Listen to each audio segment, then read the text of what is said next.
टंडोबागो शहर खां रिपोर्ट आहे सरफराज अली बकारी जी। चेयरमैन टाउन कमेटी टंडोबागो मोहतरम जनाब खान साहब जमाली शहर के मेन बाज़ारनि मां गटर नालनि जी तिंदड़ कोटाई ऐं शहर में सफ़ाई सुथराई जे इंतज़ामनि जो जाइज़ो वरितो ऐं दुकानदार शहरनि खां तफ़सील मालूम कया।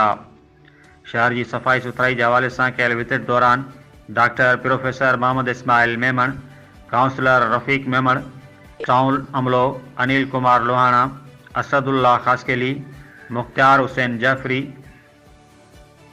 इनायत उनड़ ऐं हबीब पंवर पिणु गॾु हुआ।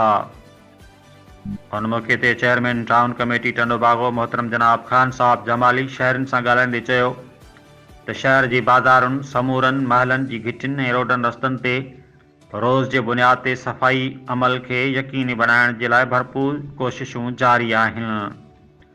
हुन चयो त मुंहिंजो समूरो टाउन अमलो शहरनि सां हर वक़्तु गॾु रहंदो। रिपोर्ट सरफराज अली बकारी।